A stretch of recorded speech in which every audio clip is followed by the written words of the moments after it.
So we will call to order the March 17th meeting of the Sherburne County Economic Development Authority. I'd entertain a motion to approve today's today's agenda. So moved. We have a motion. Do we have a second? I'll second. All in favor? Aye. Opposed? And a motion to approve the January 27th annual meeting minutes that you all received in your packets. The motion to approve. A motion I will second. and a second. All in favor? Aye. And opposed? All right, first item of business is the impact of Minnesota's farm economy. Dan.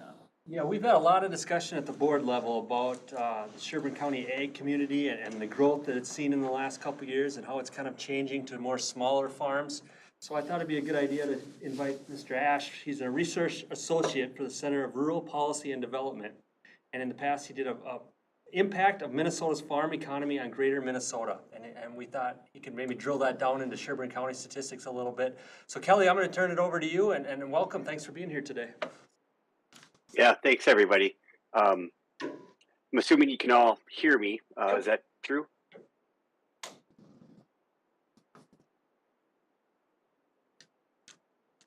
Are you guys able to hear me? Yes, we can hear you. Oh, okay, great. Awesome. Thank you. And then I should have my PowerPoint shown here. And yeah, thanks for the time. I know when I was emailed by Dan about this, I was kind of excited because Sherburne County, you guys are definitely in between that spectrum of being very urban and very rural. You kind of have a nice mix. And so this is a cool topic for me to kind of dig into a little bit with a specific county that isn't just rural agricultural focus. So that was kind of exciting. I just have a couple slides just about the Center for Rural Policy and Development. I'll make it quick. We were started by the state legislature here in Minnesota in the late 90s with the idea to kind of bring state legislators more concrete data and research related to policies and how those policies would impact rural areas versus more urban areas. And so we have 19 board members from across a wide spectrum of folks. We have one senator and one representative on our board, along with a lot of other folks from different industries, such as power utilities, farmers, and other types of industries in the state, healthcare and all that. So I won't go over too much what we do because you're going to see what we do. But there's actually just three of us. We're not a very big organization. We're this three on the left here. So I'm the research associate, and it's important to know we're a virtual office. We don't have a centralized office. We all work from our homes, and we all live in rural Minnesota. So I actually live and work out of my home in New London, Minnesota, in Kandiyohi County, just north of Willmar. Marnie Werner, who's my direct boss, she's out of Mankato. Our director, Julie Tesh, is out of Waldorf, which is Waseca. She lives on her family farm. And then we do have one contract researcher we hired fresh out of graduate school, Whitney Oakes, who currently lives in St. Paul and is making her way up to the Taylors Falls region here soon. Just some of the research that we've just recently put out, you guys might be interested. We had one looking at shifting energy infrastructure in rural Minnesota. So that was looking at some of the barriers that are in place for more particularly energy cooperatives, but also just power companies and utilities that supply power and energy to rural customers. Some of the barriers they're facing in trying to shift over towards more renewable, sustainable energies, and how some of the policies in place and incentives in place really aren't helping rural areas much at all. I just released a report last month on the Amazon effect in rural tax revenue. So that was looking at how the rise of e-commerce is impacting local option sales taxes, both at the municipal and county level across rural Minnesota. And then one we released last summer was looking at immigrants, refugees, and local government outreach in rural Minnesota. And that was kind of related to the pandemic and how rural counties, how their engagement is going with immigrant refugees and getting public health information out and stuff like that. So upcoming, actually, next week, we're releasing a report. I think you guys might be interested in it. And if so, you can have me and my colleague, Marnie, who's the writer on this project, County Reliance on Property Taxes from Ag Land. That's a really, really interesting one. Probably maybe Sherburne County, not as much. You guys have a pretty diversified property tax base. But places like out in way western Minnesota, like Big Stone, Lacaparo, and some of those, they have over 50%. Nearly 50, a third to 50% of their total tax revenues at the county level come from ag land. And so that's a pretty high reliance on those. And so taking a look at that, also looking at EMS agencies and some of the struggles they're looking at, challenges in rural areas. We're doing an environmental scan of solutions in childcare. That's just about done. And that was related to legislators wanting to know what policies they could put in place to help support local initiatives that are happening in rural childcare. Impacts on career and technical education has on high school migration patterns in rural Minnesota, particularly in southwest Minnesota. Alternatives, traditional wastewater treatment, rising property tax petitions in rural Minnesota. That's kind of related to dark store theory, if anybody knows anything about that. And then the role of lower property taxes on housing churn. So those are upcoming or in the works. We're just about done with a few of those. So keep an eye out. And if you are interested, you can check our website. We have a YouTube channel, and we actually have a podcast as well called The Center of Everywhere, where we bring in kind of guests to talk about research and issues related to rural Minnesota. That we publish an episode about every 2 weeks. All right, we're going to get into this. So this research was actually done in 2020, so it's a few years old. I did update a bunch of the numbers for today to kind of take a look, and it's kind of interesting to see particularly what happened in 2020 with all the government funding coming in. But the research question was, what are the implications of the current downturn in the agricultural economy for rural communities in their economy? And a lot of this, for our very rural regions in Minnesota, there's this kind of idea that the ag economy is directly linked to the rural economy, and with the direction of the farm economy goes the direction of the rural economy. And so we kind of wanted to siphon that out and try and figure out, okay, what's real, what isn't here, because we're kind of an organization of nuance. We believe there really isn't a good explanation that covers a large spectrum of rural Minnesota because places are so different. So these are the three things we're going to be looking at today. Farm economy, that might be of less interest to you guys. I think you guys would be really interested in the ag-related industries economy because there's some really interesting numbers there. And then the rural economy as a whole. So those are the three things we're going to look at. I'm going to show some charts, and they're going to have these four colors, this dark green to the dark brown. And this is rural urban commuting areas. It's kind of a way that we try to flesh out the differences between ruralness and urbanness, because most of Minnesota is somewhere in between extremely rural and extremely urban.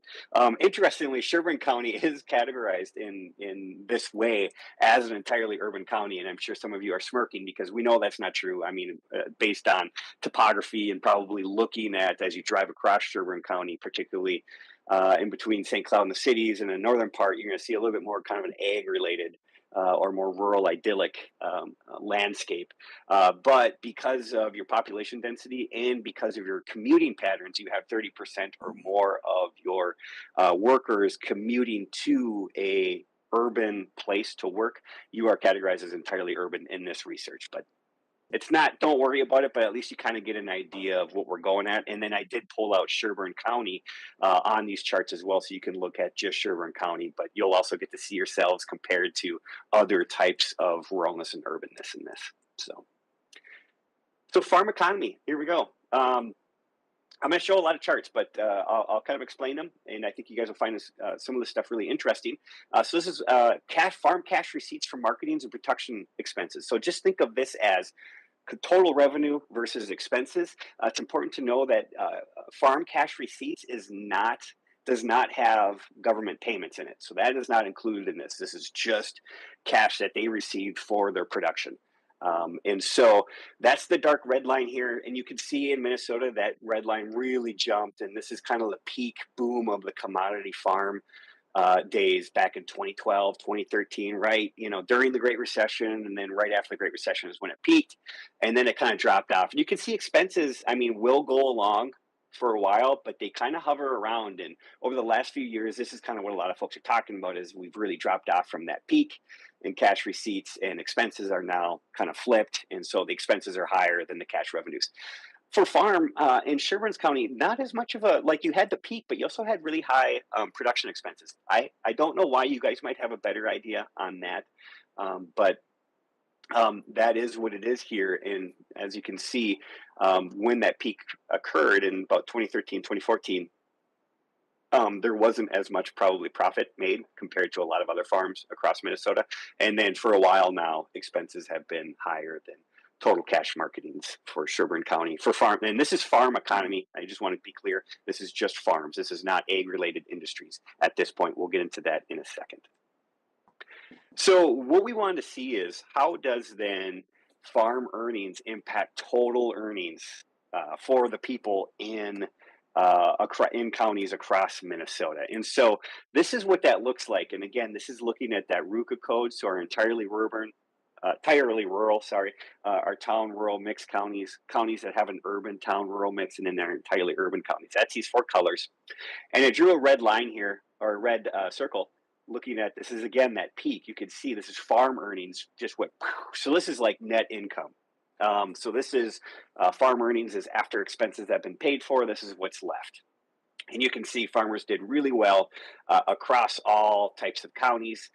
Big peak here, entirely urban, not as much. And Sherburne, interestingly, kind of what we saw before, your revenues peaked, but the expenses peaked as well with that. And so the earnings weren't nearly as high compared to like our more rural areas of the state. And you guys might have a better idea as to why that is. But what we're looking at here is I did a comparison with personal earnings to kind of see, all right, if farm earnings are directly linked to the overall economy, we should see that similar bump in earnings in total personal earnings for these counties. And as you can see, you see it really a lot in our entirely rural counties where you see that bump. And in fact, during these years, the growth in personal earnings was actually higher than any place else. In entirely rural areas, it was higher than any place else in Minnesota because of the farm boom at that point in time, the commodity boom.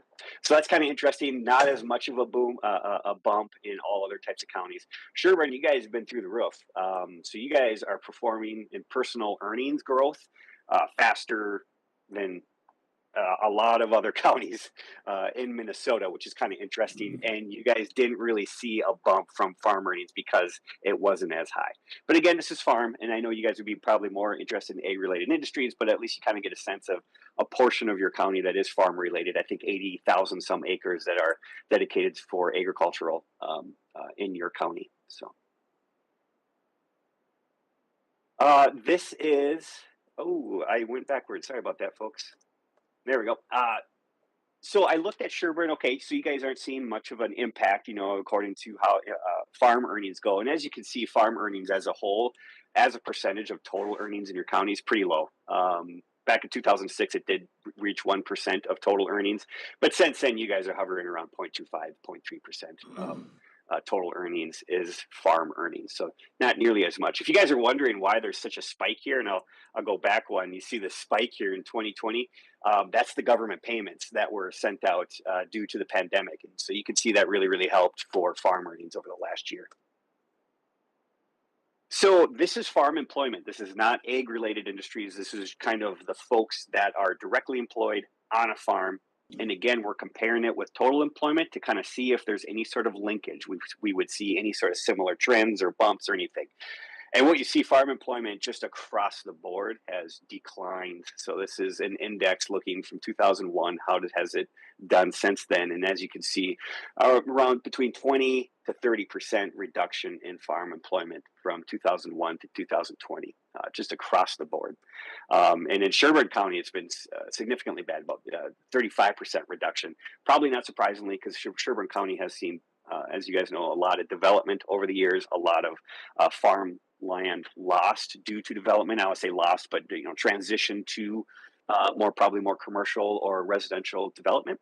And I'm sure those farmers did quite well in their land sales and stuff like that. So, and then I just compare it to total employment. So this is the number of jobs, again, an index to kind of see if there's any sort of link. And as you can see, our entirely rural areas, just in general, has seen a decline in employment. Now, this isn't jobs opening, because that's a whole nother research project that I do, which is looking at workforce shortages, and the number of jobs actually available in our rural areas is super high. But this is the number of filled jobs. So this is just lack of workforce largely in our entirely rural areas, seeing a reduction. In Sherburne County, you guys have done well. It got hit hard during the Great Recession here, and then had a nice recovery. And then, of course, 2020, big drop because a lot of folks have left the labor force. Again, we could have no whole nother conversation about that, but that's kind of across the board. We saw reductions in people participating, the number of jobs filled and things like that, and then people participating in the workforce. But again, there's no huge link. It's a little bit hard to tease this out, farm economy, employment, and total employment, just because there's larger factors here at bay. But I think it's still kind of interesting. So this is the farm economy impact on ag-related industries. These are all the things that we include in ag-related industries. So it's crop production, animal production, and aquaculture, businesses that are support activities for crop production and animal production, food manufacturing, that's a big one, agricultural implement manufacturing, farm product raw material merchant wholesalers, farm supplies merchant wholesalers, and pesticide, fertilizer, and other agricultural chemical manufacturing. So this is all of that lumped together. So whenever I say ag-related industries, this is what's included in that, and it's the NAICS categories, the NAICS categories. This is just looking at gross sales. So the light green here is those ag-related businesses, and as you can see, it went up. They had a little drop there in the Great Recession, but then boom, during the kind of commodity boom, they did pretty well, and then we've seen a little bit of a decrease since that time, along with the farm economy. So you're seeing gross sales kind of be impacted by how well or not well the farm economy is doing. And then this is all businesses. This is just the state of Minnesota. Kind of looking at, all right, how does that compare? And you see a lot more stability among all businesses, where ag-related businesses do definitely ride that roller coaster of the farm economy a little bit more than others. So this is changes in ag-related employment. This was the interesting chart when I was looking through this. So change in ag-related employment. So in our entirely rural counties, it's a roller coaster, largely because there aren't a ton of workers in ag-related industries. You might find that surprising, but in entirely rural areas, that's where the farming is done. Usually you see a lot of the ag-related industries in our kind of town-rural mix and urban town-rural mix cities. And as you can see, a little bit more stability there, a little bit of growth, and it's really dropped off over the past few years.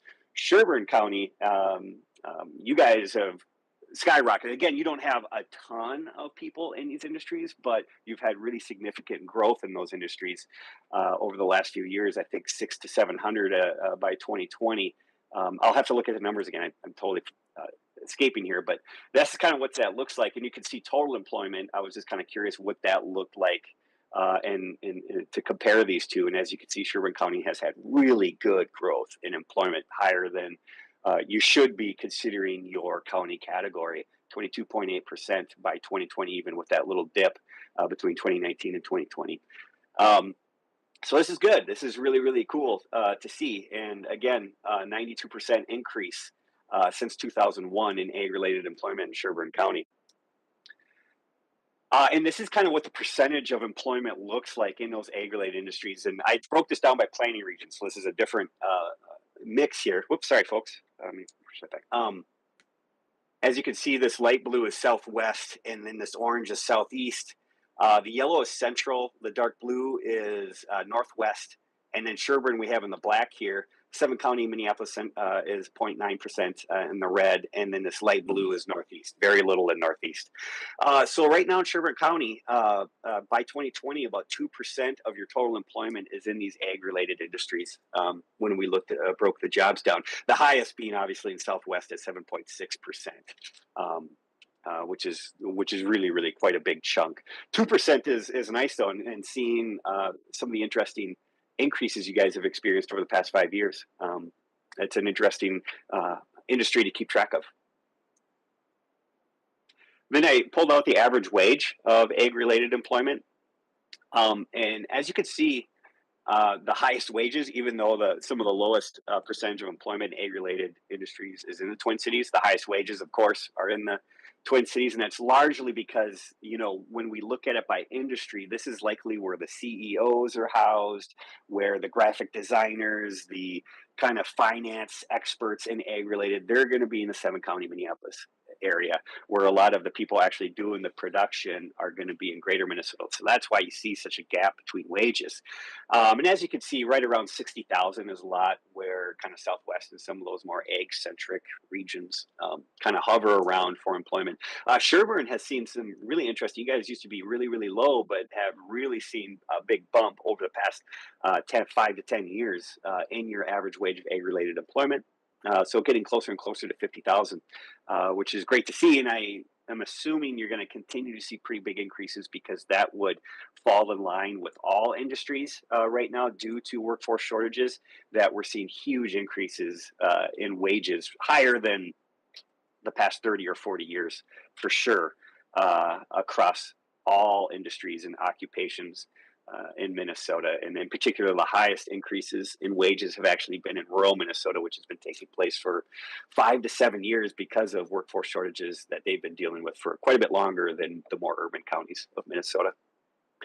And I just put a map together to kind of see, where you guys are kind of hovering compared to some of your surrounding areas. If it's white, that means there's not enough data points that they wouldn't publish the data. So it could be that some of the counties to the north here probably have ag-related jobs, but not enough to be able to publish the data. So they just kind of are just transparent. So Sherburne County here, you're kind of in line with a lot of the other counties because a lot of times that's how wages will get set, as you'll look at similar type of jobs available in your surrounding communities and counties to kind of get a sense of where you're at. Obviously, the 7-county metro, like Hennepin and those, that's going to be a whole different class just because those are likely very different occupations, even though they're in ag-related industries. So maybe not as much of a comparison, but that's kind of what it looks like statewide. And just so you know, just in Minnesota, this is kind of the 3 main industries that make up ag-related, particularly employment. Food manufacturing, farm product, raw material merchant wholesalers, and dairy product manufacturing are the 3 main ones. Dairy product manufacturing is going to get interesting over the next few years as well, just with the decline of dairy farms in general. And this is just, why aren't we seeing bigger impacts? Because when we're presenting this information, I think a lot of folks were really confused that there wouldn't be a more kind of direct link.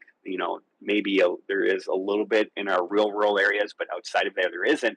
And a couple reasons. One, for your farmers in Sherburne County, they are shouldering the downturn and taking on more debt. The ag-related industries are so far kind of immune to it. They have enough capital, they have enough savings, they still have to do their production. And so they're still buying from farmers and probably making pretty good profit yet. And so they're able to kind of shoulder this, to go through this and weather this no problem. It's the farmers that generally have to shoulder the downturn and by taking on more debt.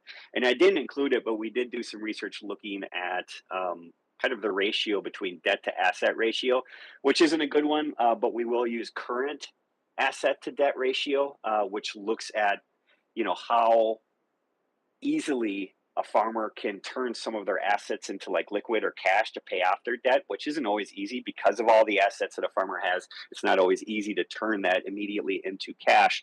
And that's getting dicey. It's getting a little bit closer and closer to the point where folks are getting a little nervous. Actually, the pandemic helped because they got a nice little government payouts. That helped quite a bit.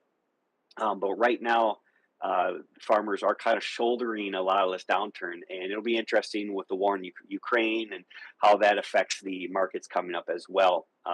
So we're all kind of keeping an eye on it. Interestingly, and you can have us back to have this conversation, ag land values are still super high. And that's a whole different thing, is that there's actually right now a separation between ag land values and what they're sold for and the farm economy, because we have a lot of outside investors, non-farmers, that invest in ag land to own it and then rent it to farmers. And for many good reasons, a lot of outside investors see ag land as being a healthy, like a very sustaining, healthy market to invest in, a very safe market to invest in. So again, farmland is finite. We can't create more farmland. Farmland, in fact, will continue to disappear more and more as more development happens. So that's kind of the thinking behind that. And then the other thing to keep in mind is that the rural economy is more diverse than people think. A lot of folks are like, oh, if you're rural and all I see are croplands, obviously it's an ag economy out here. And that's actually not true. Since the 70s and 80s during the farm crisis, there's really been a separation in how that looks. So that is not the way it used to be. And for rural areas, resilient, diversified, greatest challenge is finding workers. That's still the big thing. Building housing in our rural areas is kind of the big thing. And then one of the largest barriers is lack of housing and childcare. Those are kind of the big things that a lot of rural areas are looking at. So with that, I'll stop sharing here and I'd be happy to answer questions. I hope, this is a pretty brief overview, but I had 20 minutes. And so I just wanted to, hopefully it worked for you guys. So happy to answer questions, and I'm happy to come back and present on more stuff, or I can actually break down more of this data for you guys or provide more information and send it your way. Not a problem. Great, thanks, Kelly. Great information there. Any questions? I guess I'd like to hear your perspective from Cargill and Felix.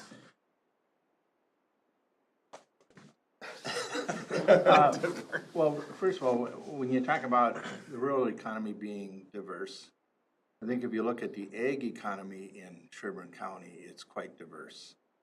We have a lot of specialty crops and that sort of thing, and I don't know how far you dug into that. And when you were looking at the expenses, or the reason our expenses are higher than most areas is because they're expensive crops to put in. And we are a little bit insulated in some areas from the normal commodity markets. So, I mean, we're really quite diverse in our ag economy. And then I'm wondering, when you consider the incomes in the rural areas, how did you treat farm rent, ag land rent? Because, I mean, that bubbled up and we saw that increase on that slide, and right away I thought, oh, okay, what are we looking at here? So that's a question. So yeah, the slides related to, I'm just going to pull it up for myself here to take a look. You said that was the farm, it was that farm earnings and personal earnings, is that correct? Mm-hmm. So in farm earnings, that does not include rent paid to farmers or to landowners. Farm earnings is just like farming as a business, cash marketing, getting paid what they do, what they produce. On the personal earnings side, that absolutely includes farm rent paid. So on the personal earnings sides, yes, but not on the farm earnings side. I hope that answers your question. And you're absolutely right. What we've seen with rent payments, it's an interesting issue because we see rents going up because farmland values are going up and property taxes then go up, and the value as a whole is going up. But we've also seen that particularly for a certain sector of renters that maybe are more locally owned, they will shoulder some of the downturn as well by not raising rents, because they might know the farmer that's renting from them or have a relationship with them, or might be family related or something like that. And so sometimes they'll actually keep rent lower to help some of the farmers shoulder some of the downturn in the commodity market. So, and that's what I was wondering, where does that rental income fall in? Is it considered, it's rural income and not ag income anymore once it moves out of that, right? That's correct. Yep. So it's on the personal earnings side of that data, and not on the farm earnings side. And us, obviously being an egg processor, right? We've been able to grow because there's a very, very strong and good farm market in this area. So we're directly tied to, obviously, the chicken farmers, who are directly tied to the actual just soybean and corn farmers. So we've actually seen, of course, an increase in our expenses because there's an increase in farming expenses, because we purchase all of our eggs off the soybean and cornmeal futures market. So we've definitely seen an increase in our expenses. But the only thing I'd say that's probably one of the biggest challenges to our growth continuing here in Sherburne anyway is, again, workforce. But Sherburne has had a very good and diverse workforce, which has allowed us to grow so much in the last 10 years. So It's probably the. Yeah, you guys, when I looked at the data regarding just population growth and then labor force growth, you guys are right on that sweet spot where you got plenty of places to go to because you're not super urban. So a lot of folks that are trying to kind of get out of a more urban area see Sherburne County as like a really great place to settle and start a family and do their work. So that's an important piece. Sherburne County is in the sweet spot. Just note one other thing that I noted when you looked at the income rising for the ag worker in our county. Yeah. I think a significant change in that, as you see it rise, is that we aren't washing potatoes and we don't have those lower paying jobs where we hired high school kids and that sort of thing. So, you know, that's kind of changing. That's leaving our community. And they're coming to work for you and making money. Yep, technical degrees. Kids don't want to work for you anymore? No, I mean, a lot of that has been labor that's come in here to some degree, but it's just changing. The smaller farmer that washed potatoes, there's probably half as many of them now as there was 10 years ago. So just It's reinvestment, right? A good farmer will know that's probably a waste of money and time when I can automate that and right. have my workers do something more productive. Put them on a truck and get them washed somewhere else. Yep. Kelly, will you be providing your presentation, your slide deck to us? I sure can. Yeah, I'll put it in a PDF and send it to Dan. Thank you. Great. And I'm absolutely available to come and do other presentation of our research. So we love talking about this stuff. It's what we're here for. So just let us know. Thanks, Kelly. Thanks, Kelly. Thanks, you guys. Take care. All right. Any other discussion on farm or ag economy and? Is solar driving up rents in any way? Well, I'm sure, you know, it's got to have an impact. I haven't seen that though, and I'm not that close to it, but I you know, rents have been going up, but. Land prices, it's definitely increasing. I know our assessors are getting ready to send out their valuation notices, and ag farmers are gonna see a big increase to their values. Now, Green Acres has stayed low, Yeah. so their taxable values won't be up, but their market values are going up quite a bit. It has an impact, of course. It has to, so. I would see it more so in a couple more years. I'm sure we'll see that hit the personal earnings side. Sure.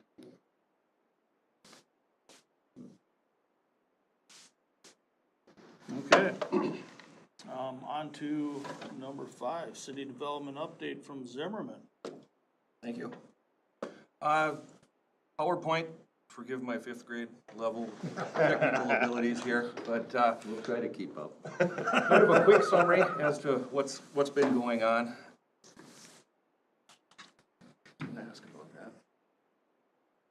You can show me how to use this.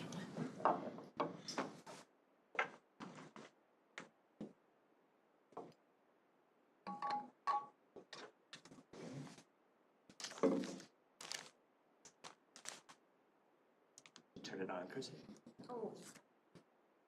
Yeah, I even need help with that. That's how pathetic my life has become.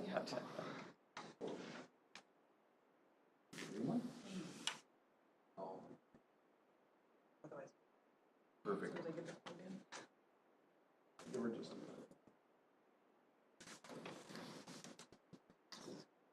So while we're waiting, back to the land prices, is that being driven solely off of, you know, the farm economy? Or is it being driven off of potential development? Yes. Kind of what I thought. You know, it all impacts it. You know, the guys that have gone with solar, that's basically a no-brainer as far as what the return is. They can keep their land. The amount of rents that they receive or the lease payments are significantly higher than what they could get farming it. So, you know, I don't know, the dynamics are changing a lot in this county with, you know, with the changes at the power plant and the amount of acreage that they're considering there. You know, it's, I don't know. I don't have be nice to have a crystal ball and know what this is gonna look like in 10 years, but I think we're gonna see some significant changes. Yeah. Is everybody in here aware of that Excel project? You guys are all familiar with the amount of land that they're looking at there? All right, are we queued up? Yep, ready to go. All right. One of the big things that we're running into right now is what's been happening in pretty much whole metro fringe. A little multifamily housing boom. In the next 18 months, we'll have opened 288 apartment units. So going from less than probably 75 for a number of years, it's kind of quite a boost for us. One of them just opened up in December of 21. It is the Courtyard Apartments. It's developed by PSD LLC, a local developer out of Ramsey, actually on the Livonia Town Board and lives in Livonia Township. 79 units market rate. It took 3 months to get to the 50% occupancy, so they are filling rapidly. Just yesterday, we had 3 new applicants come in because they are requiring city dog licenses for anybody to have pets before they can sign their lease. So we're kind of tracking indirectly by issuing pet licenses. It's the first of a 2-building phase of development. A mirror image building would be built here in the very near future. It's kind of flipping it to the north, if you know where it is, along 169. Courtyard comes about because when the second building is in, they will have between the 2 buildings, between a 3 and a 4 acre green space with trails, sport courts, little dog enclosure areas, grills, and a swimming pool. Swimming pool is already in addition to some of the others. Second project is south on County Road 45, about a half a mile south of the County 4 stoplight. It's Birch Grove Estates is the name. It's a 4-building complex being constructed by Keepers out of Brainerd. I believe they've been building in Big Lake also. And I don't know if they've been in Elk River, but I think they did a project in Otsego. 2 buildings are set to open in April and May this year. They are taking rental reservations right now. Phase 2 construction will start probably within the month. Plan sets were delivered on Tuesday to our office for the second 2 buildings. So they'll bring 144 of them online in about a 15-month time frame. One that we've really been looking forward to is a senior assisted site that is being built by Zimmerman ALF LLC, stands for Assisted Living Facility. It is a somewhat local partnership, bringing us a 65-unit senior assisted living facility, 51 assisted living units, 14 memory care units. They are opening in October, from what we are told. LifeSpark will be the property manager, and they are also taking reservations at this point. One thing that we need to keep reminding our residents when they are looking for information on this is it is assisted. It's not just seniors. So there's going to be some basic need for medical care in order to move in. On the single family side, kind of put together a little 5-year snapshot on single family and to a lesser extent, a few townhomes. Most of our townhomes were built in the mid-2000s, and there were a few pad sites that were available. So we've put in anywhere from 42 to 66 units in the last 5 years, 54 units per year. We've got about 160 acres currently in the city that is zoned for single-family residential with utility service to it. That equates basically to an additional 400 lots. We're also working with the township for the potential of additional properties for orderly annexation to bring in. A couple of new businesses that opened up, both on the restaurant side. Vita Bella, an Italian restaurant that is about a block off of 169 on County Road 4 in a little strip mall building. It is basically a homemade or scratch recipe Italian restaurant. Second has just opened here within the last month. It's in the old Whistling Pickle, or the RJ's, which most people will remember, building in downtown Zimmerman, Dee's Smokehouse. So that's been going over very well, very good food at both of them. Biggest, I guess, to pitch for our future is going to be Highway 169 and County Road 4. I have to thank Sherburne County. If I live to be 1,000, we won't be able to thank you guys enough for making the 169 and 4 intersection one of your priorities to get corrected and an interchange constructed. So we've been working with the Public Works Department to try to get to that end. The legislature did give the county $2 million to do a design for a proposed interchange. The county went through the process and selected Bolton and Mank for the design and construction planning.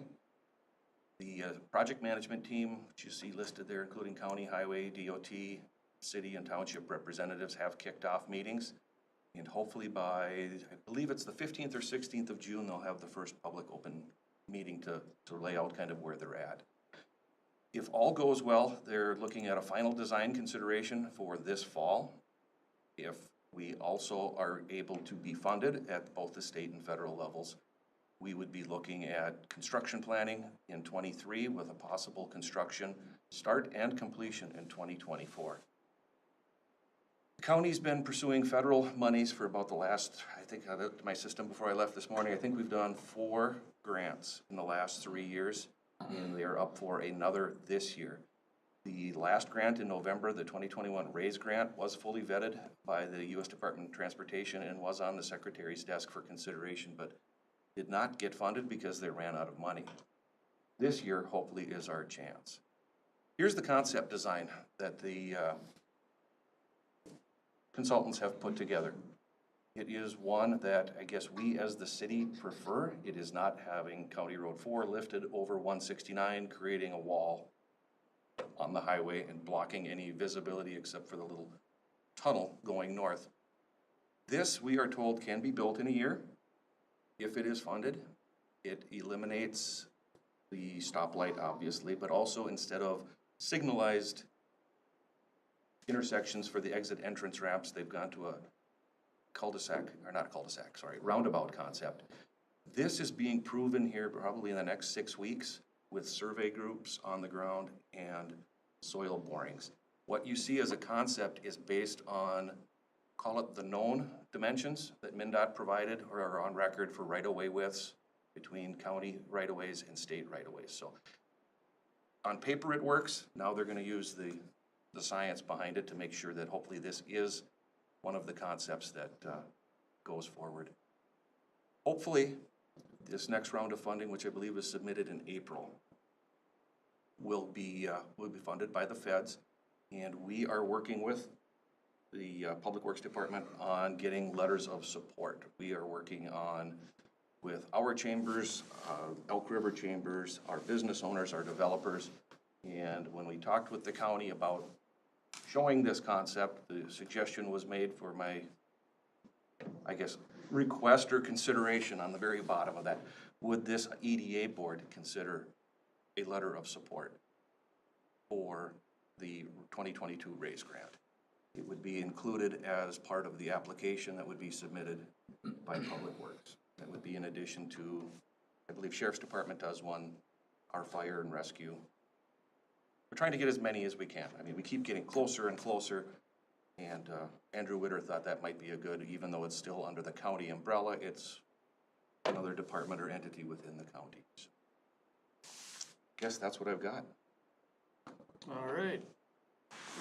Again, great information. Glad you got a lot of activity, yes. You okay if I throw a few questions out? Absolutely. What's going in the clinic? I saw there was activity in there. Oh, yeah, it was purchased, they are going to be putting in O'Reilly Auto Parts. I believe it's a Dollar Tree. So split it into two. They'll split it. They're also working on a Caribou Coffee, but they're unsure of the location at this point. We tried about 4 different medical clinics or vendors.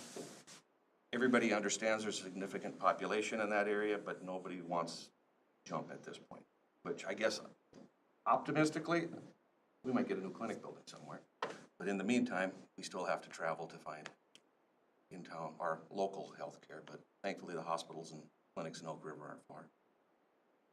And then more of a comment on just so the EA is aware of the new application Andrew's putting in.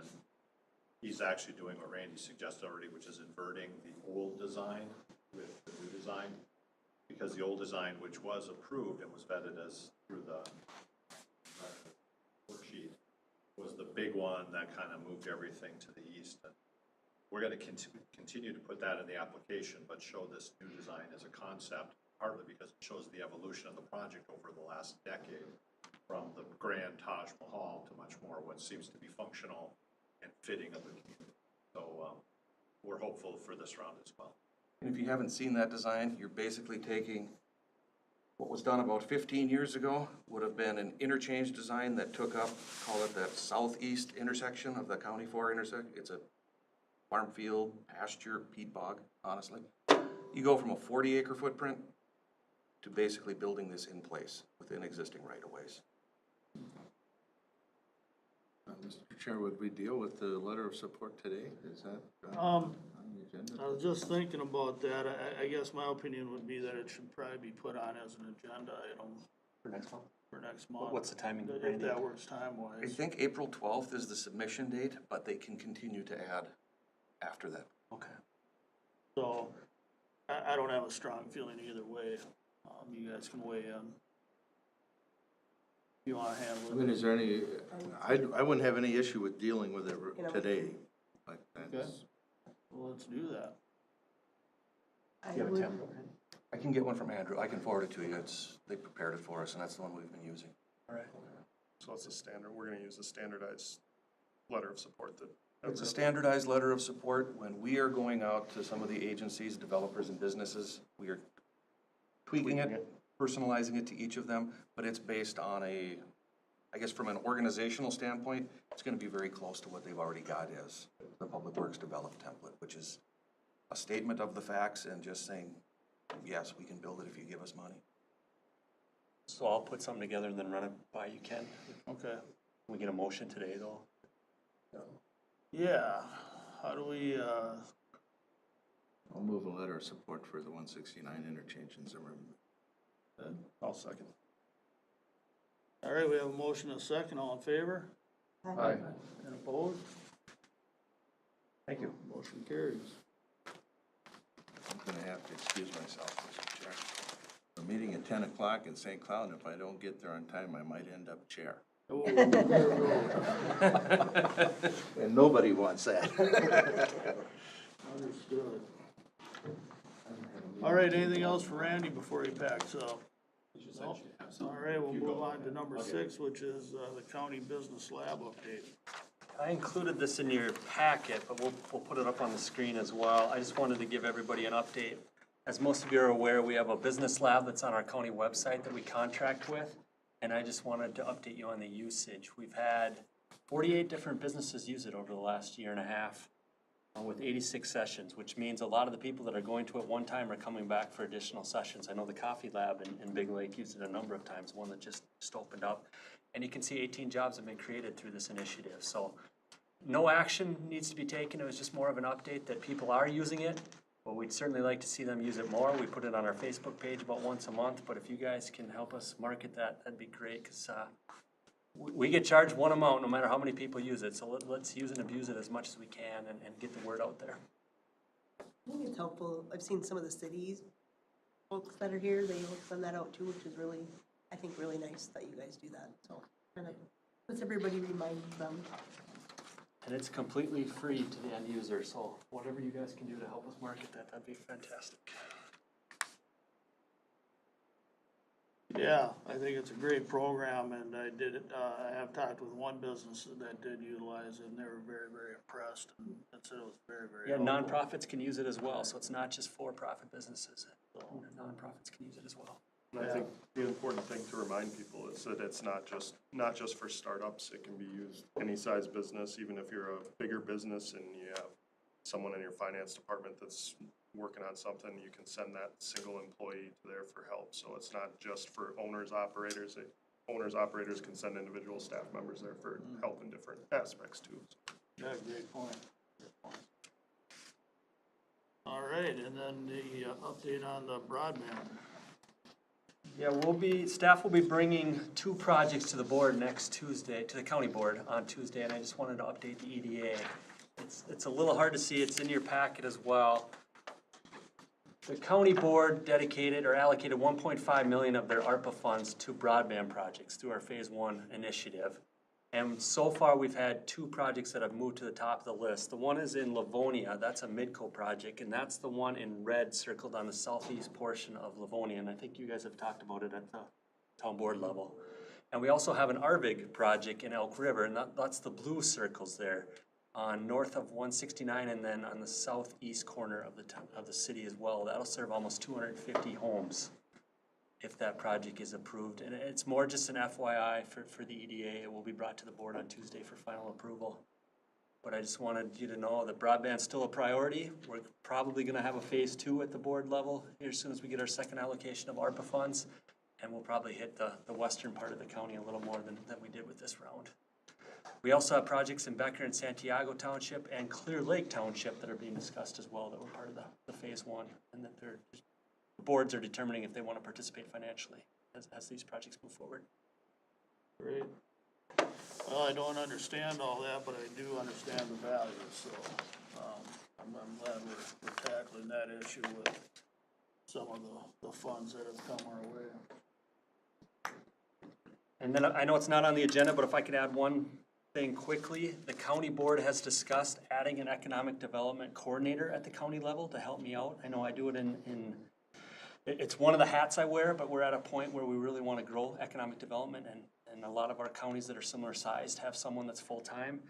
So one of the things we're going to be looking at is our strategic plan as we move forward. So I wanted to pass out what our current economic development strategic plan is. And it's something that we would have this position review as one of their first duties. So next month, I'm gonna put this on the agenda, and I'd really like to discuss what we'd like to focus on moving forward. And then that'll be part of our interview process and selection process as we choose this individual to really focus on strategic planning and what we wanna focus on as Sherburne County grows to that next phase. Great. Tim, I don't know if you wanna add anything to that? Yeah, I think maybe just point of clarification, so what we're looking at from the EDA and the county board is to kind of set the priorities, not necessarily build the plan. And once this new position has those priorities from the EDA and the board level, that new position will be able to create the strategic plan around it. So them creating the strategic plan, that way they'll have ownership of that plan coming in and can tailor it to their thoughts and strengths, but with our guidance as far as what the priorities should be. So this will be on the April EDA agenda, but I wanted to give it to you so you had a chance to review it prior to next month's meeting. Thank you, very helpful. All right, is there anything else? All right, I'll take a motion to adjourn. I'll make a motion to adjourn meeting. We have a motion, do we have a second? Second. All in favor? All right, thanks, everybody, great meeting, good information.